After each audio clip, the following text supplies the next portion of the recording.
السلام علیکم، میں ہوں کمل اور آپ دیکھ رہے ہیں اپنا یوٹیوب چینل کے بی پازیٹیو کانوو۔ مائی ڈیئر لسنرز، ابھی ہم بات کریں گے جینے کے ایک ایسے راز کے بارے میں جو کہ ہماری زندگی میں جینے کے لیے بہت زیادہ ضروری ہے۔ پرانے وقتوں کی بات ہے کہ ایک مسلمان لیڈر نے وزیر اعظم اندرا گاندھی کے نام خط لکھا۔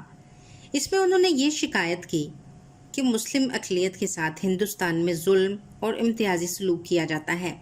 انہوں نے دھمکی دی کہ اگر اس صورتحال کو ختم نہ کیا گیا تو ان کی پارٹی ستیہ گرہ شروع کر دے گی۔ اس کے جواب میں مسز اندرا گاندھی نے مکتوب نگار کو جو خط لکھا، اس کا ایک جملہ یہ تھا: کوئی اقلیت زندہ نہیں رہ سکتی اگر اس کی پڑوسی اکثریت مشتعل ہو۔ اگر بالکل غیر جانبدار ہو کر دیکھا جائے تو وزیر اعظم اندرا گاندھی کا یہ جملہ صورتحال کی نہایت صحیح ترجمانی ہے، اور اسی کے اندر مذکورہ مسئلہ کا حقیقی حل بھی چھپا ہوا ہے۔ تو مائی ڈیئر لسنرز، موجودہ دنیا میں ہمیشہ ایسا ہوتا ہے کہ مختلف اسباب سے ایک دوسرے کے خلاف ناراضگی کے اسباب پیدا ہو جاتے ہیں۔ کوئی آگے بڑھ گیا ہے تو دوسروں میں اس کے خلاف حسد کا جذبہ، کسی کو زیادہ مل گیا ہے تو اس کے مقابلے میں اپنی محرومی کا احساس، کسی سے شکایت کی کوئی بات ہو جائے تو اس کے خلاف غصہ اور انتقام وغیرہ وغیرہ۔ اس قسم کے جذبات انتہائی عام ہیں اور یہ ہر سماج میں بلکہ ہر گھر میں موجود ہوتے ہیں، مگر عام حالات میں وہ دلوں کے اندر چھپے رہتے ہیں۔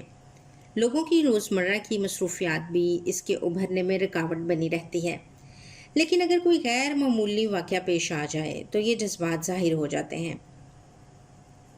سماجی امن در حقیقت اس کا نام ہے کہ ان منفی جذبات کو دبا رہنے دیا جائے۔ اس کے برعکس سماجی بدامنی یہ ہے کہ کوئی نادانی کر کے ان چھپے ہوئے جذبات کو مشتعل کر دیا جائے۔ تو مائی ڈیئر لسنرز، یہ زندگی کی ایک اٹل حقیقت ہے کہ موجودہ مقابلہ کی دنیا میں کوئی معاشرہ، حتیٰ کہ کوئی خاندان اس سے خالی نہیں ہو سکتا۔